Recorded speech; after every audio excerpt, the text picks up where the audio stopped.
Donc, on remercie Khalil Zwiten qui répond toujours à l'appel quand on l'invite pour nous parler de son expérience et expertise en matière de échographie essentiellement gynécologique pelvienne et d'adénomiose. Je le félicite, il vient de publier l'année passée un livre sur l'adénomiose avec Jean-Marc Levaillant. Et là, il va nous faire avec la même patiente, je suppose, le corps calleux. Et alors, je remercie le General Electric de nous avoir donné l'occasion de travailler avec la machine GA. Merci. À toi la parole, Khalil. Alors, et on t'écoute. Voilà. Bonjour tout le monde. Donc, madame est à 26 semaines. C'est ça, 26 semaines. Donc, le bébé, il est en siège, donc heureusement, donc, par voie suspibienne, ce sera beaucoup plus facile. Donc, on va partir de la coupe du bip. Donc, quand vous faites votre coupe du bip, donc vous allez vous concentrer sur les flèches, voilà, sur le complexe antérieur donc, de Laurent Guibault. Vous avez le cavum du septum lucidum, les ventricules, les cornes frontales nez, là le sillon interhémisphérique et le corps calleux, en fin de compte, on le devine ici, c'est le genou du corps calleux avec ici le sillon péricalleux. Donc, je me remets en live comme ça. À partir de là, je vais basculer donc ma sonde vers le haut et je vais chercher donc mon corps calleux. On y est presque. Vous pouvez me geler, pédale. Voilà. Donc là, on est arrivé sur le corps calleux. Ce qui... Voilà. Ce qu'il faut bien voir donc sur le corps calleux, c'est qu'au premier coup d'œil, de voir est-ce que notre corps calleux, il est normal ou pas normal. Il y a un repère très intéressant qui est ici, le 3 ici. Donc on va reprendre tous les repères. Là, le corps calleux, avec le genou ici. On la voit la flèche là-bas. Ouais. Voilà. Donc le genou ici, le rostre ici, le corps du corps calleux et le splénium ici. Donc le corps calleux, quand il se développe dans la période anténatale, à partir du genou, il va se développer d'avant en arrière, et après, à partir du genou, donc du genou vers l'avant. Notre repère, donc le cavum du septum lucidum, le 3 qui est à l'envers ici, ça c'est le plexus choroïde donc du V3, et ici la lame thécale, le vermis, la citerne ambiante. Le repère qui est intéressant, c'est le 3 ici, donc le 3. L'extrémité du splénium, elle doit arriver au niveau du 3. Donc au premier coup d'œil, je sais que ce corps calleux a l'air normal, puisque sans faire de repère, il n'est pas trop court. Par contre, le corps calleux, ça se mesure. Je ne sais pas ce que vous utilisez comme table donc, de mesure. En France, on utilise les tables d'Aquiron. Pour la longueur du corps calleux, ça se mesure en coupe sagittale. Donc, je fais comme ça. Voilà.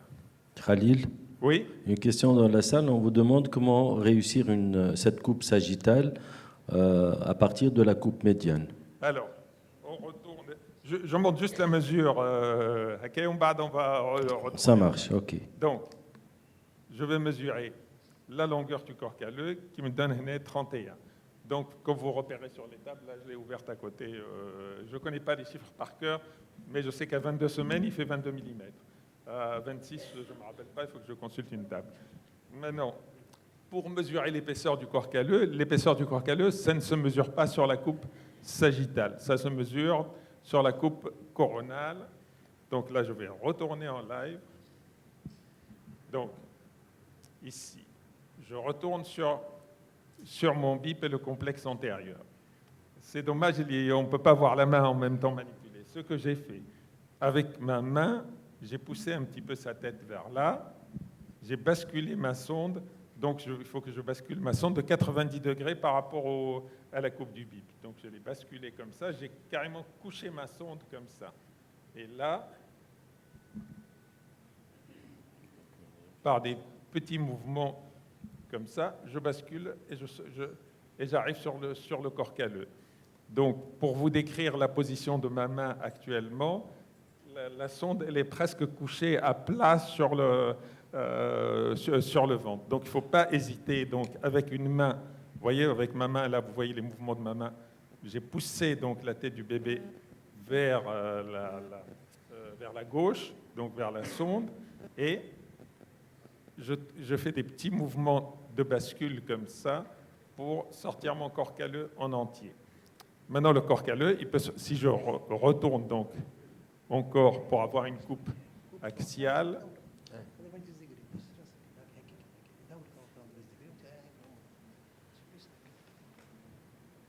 là je suis un peu gêné.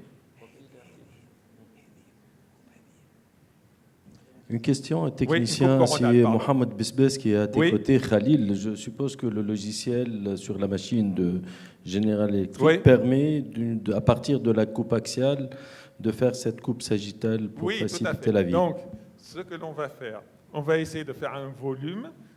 Là, la sonde que j'ai utilisée, c'est la sonde 2D, donc elle ne fait pas de volume. Là, on va faire la même chose avec la sonde volumique. Donc, je change de sonde. Donc,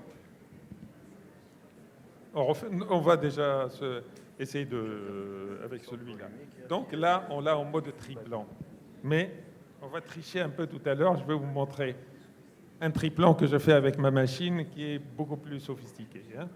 Donc là, j'ai le plan sagittal. J'ai mon corps calleux ici. Là, vous voyez voilà.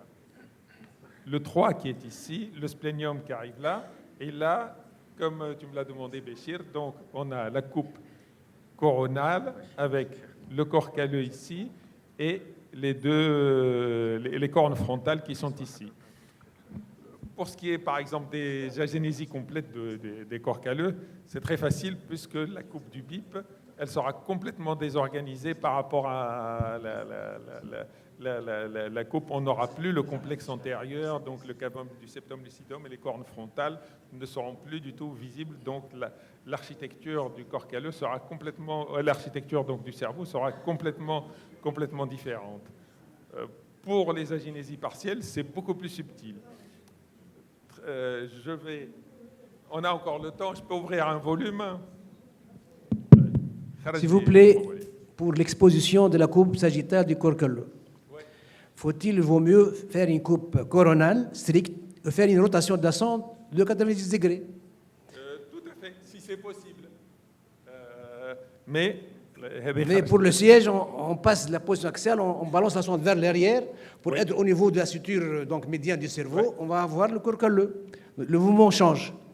Maintenant, c'est un siège, c'est ça? Vous allez balancer la sonde pour s'approcher de la ligne médiane de la tête fœtale. Exactement. Et s'il était en position céphalique assez basse, si en céphalique, on essaie d'avoir une coupe coronale en déplaçant la sonde latéralement, puis on tourne de 90 degrés. C'est plus facile. Tout à fait. Et avant, jusqu'en 2020, comme référentiel, ce qu'on utilise. Voilà. Ça, c'est un volume que j'ai sorti. Ça, c'est un volume que j'ai fait avec ma machine Li-22, mais ouvert par cette machine, le 10, qui a une moins bonne résolution. Donc, quand je fais un volume, ça me sort les 3 plans comme ça. Donc, je ne sais pas si vous avez l'habitude des sondes volumiques. Là, je me mets sur le plan A, donc le plan sagittal. Il y a un tout petit point orange, je ne sais pas si vous le voyez sur le jaune, je ne sais pas si on le voit là-bas, jaune sur la première coupe en haut à gauche, je l'ai mis donc au niveau du cavum du septum lucidum. Le plan de coupe qui est en bas, le plan C, c'est le plan du bip. Il est flou parce qu'il est reconstruit, mais on voit très très bien le cavum du septum lucidum et les 2 cornes frontales. Si je retourne sur le plan B, qui est ici, je vais le grandir un tout petit peu, et là vous voyez très très bien le V3 ici, et les deux cornes frontales ici, et le genou du corps calleux. Si je retourne sur mon plan A ici, le plan A, je vais bien mettre... Voilà. Je retourne sur le plan A. Donc le petit point rouge qui était le petit point rouge ou jaune là que vous voyez sur l'écran, vous voyez quand je l'ai déplacé, la coupe du bip aussi s'est déplacée puisque je suis monté beaucoup plus haut que la coupe du bip. Et là, en triplant, j'ai parfaitement mon corps calleux donc sur la coupe sagittale et sur la coupe coronale. Et pour les mesures, donc, je vais mesurer la distance sur le sagittal, je vais mesurer sa longueur, donc de là à là. Et sur le plan,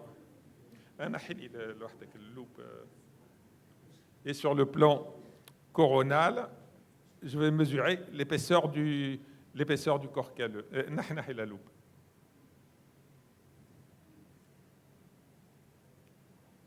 Je crois qu'il fait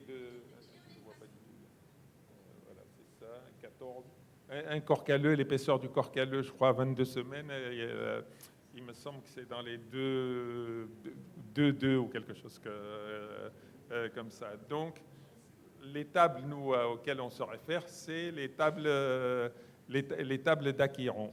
Et vous voyez qu'avec les sondes volumiques, c'est très facile de sortir le corps calleux. Donc, jusqu'en 2002 en France, jusqu'en 2000 à peu près, la coupe du corps calleux en sagittal n'était pas indispensable donc, dans le bilan morphologique, elle n'était pas citée. Donc quelqu'un qui loupe une agénésie partielle du corps calleux, en cas de procès ou en cas de litige, on ne pouvait pas se retourner contre la personne. Mais depuis pratiquement 2020, la coupe sagittale du corps calleux fait partie du bilan morphologique et donc on ne vous pardonnera pas de louper une agénésie partielle du corps calleux. Est-ce que vous avez des questions ou on refait un petit peu de live? Ah si, bien sûr, bien sûr. Sur le comité technique, le truc comme ça, chez tout le monde, on doit reproduire.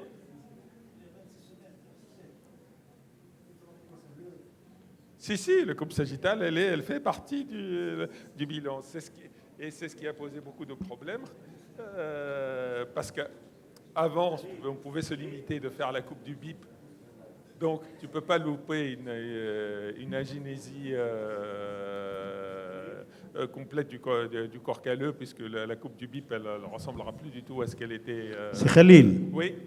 À partir de quelle semaine on commence à visualiser le voilà. corps calleux? Donc, demain, je vais en parler, mais je peux en parler là aussi. Quand on est je montrerai plusieurs coupes. À partir de 13 semaines, on pourrait deviner le corps calleux. Mais il ne faut pas chercher à le voir. En général, avant 18 semaines, il ne faut pas chercher à faire le corps calleux. Moi, je dirais, avant 20 semaines, c'est beaucoup plus prudent de ne pas parler de corps calleux. Donc, sauf si l'architecture du cerveau est complètement désorganisée.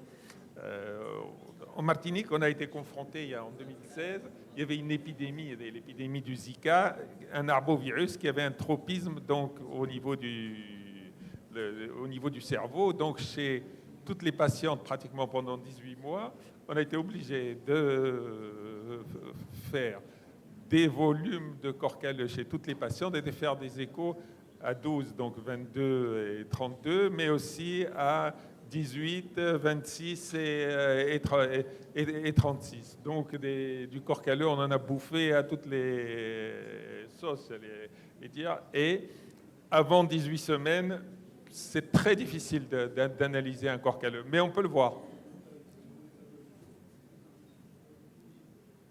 On peut faire un peu de Doppler aussi, l'artère péricalleuse qui suit le corps calleux. On revient en live. Batte le micro maintenant. Est-ce que le Doppler il sera mieux avec la sonde 2D ou je pense qu'avec la sonde 2D, il sera mieux. Hein? Oui. Oui. Voilà, super. Lancez-moi Alors, donc, là, je reviens sur mon bip. Allez-y.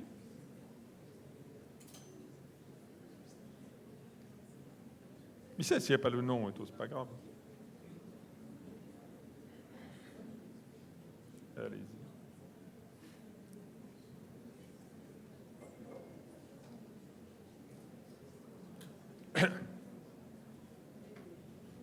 Non, là, j'ai rien. Je crois qu'il faut insister beaucoup plus Oui, sur l'aspect des cavums du Septembre-Pellucidum. tout Sa à fait. présence et sa morphologie est très importante Oui. dans le cadre du dépistage Oui. de masse. Oui. Donc, le complexe antérieur, c'est très décrit par Laurent Guibaud, c'est très important. Bon, là, on ne voit pas très bien la résolution. Donc, quand on n'a pas le cavum du septum lucidum et les éléments du complexe antérieur, c'est-à-dire le cavum du septum lucidum, les deux cornes frontales, le sillon péricalleux et le genou du corps calleux qu'on ne voit pas trop là-dessus, là, si je bascule comme tout à l'heure, donc j'ai poussé un peu sa tête. Allez-y, le slow flow, même là, baissez la PRF, baissez la PRF et élargissez le...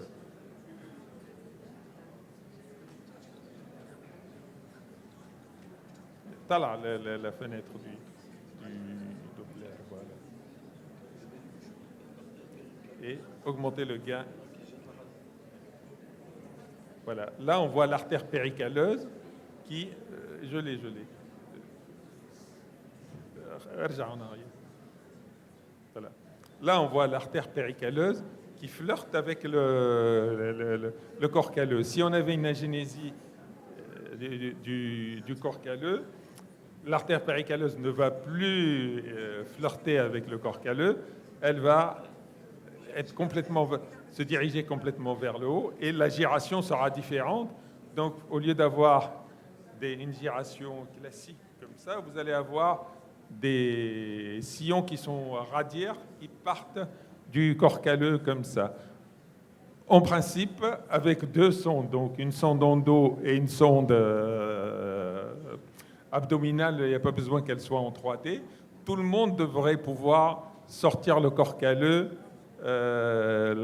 facilement à partir de la coupe du bip. Il suffit de s'entraîner et de ne pas hésiter en fin de compte à coucher carrément la sonde sur le ventre de la patiente et de ne pas hésiter. Là, par exemple, j'ai demandé au monsieur de General Electric de m'aider à geler le truc comme ça, mais il faut apprendre aussi à utiliser la pédale de gel. Donc, quand vous utilisez la pédale de gel, vous pouvez à la fois donc, geler l'image, lancer le Doppler.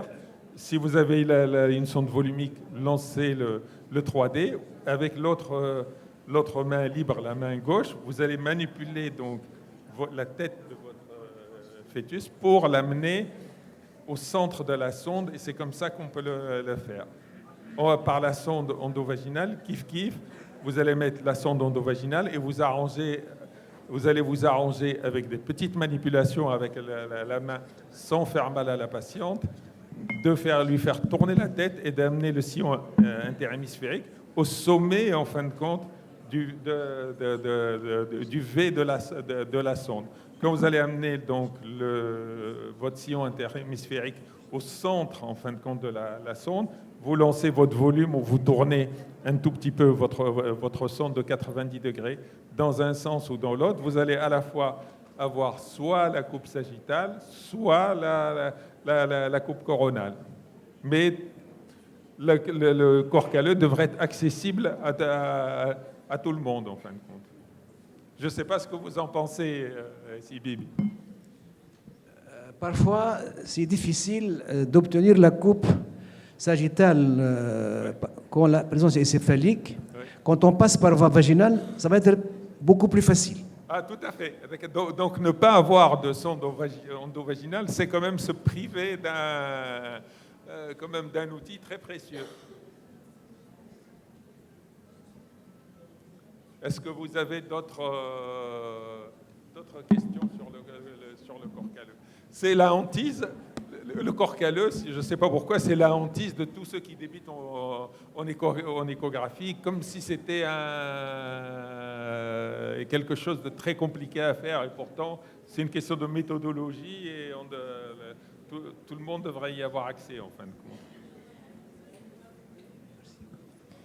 Bien. Voilà. Merci Oui. beaucoup. Merci à madame de nous avoir permis de voir son bébé. Et Khalil, Oui, Khalil, oui. est-ce qu'un cavum septum pellucidum normal exclut une anomalie du Inagénésie calleuse, corps calleux? en principe, oui. Puisque si Non, tu veux... quand le cavum septum pellucidum est strictement normal, Oui. est-ce que le corps calleux est présent et normal? Est-ce qu'il est normal? Non, ça tu peux pas le dire. Il peut être trop fin, le truc. Mais si le cavum du septum lucidum il y est, c'est que le corps calleux, il est au moins le genou et la partie antérieure du corps calleux, elle est présente.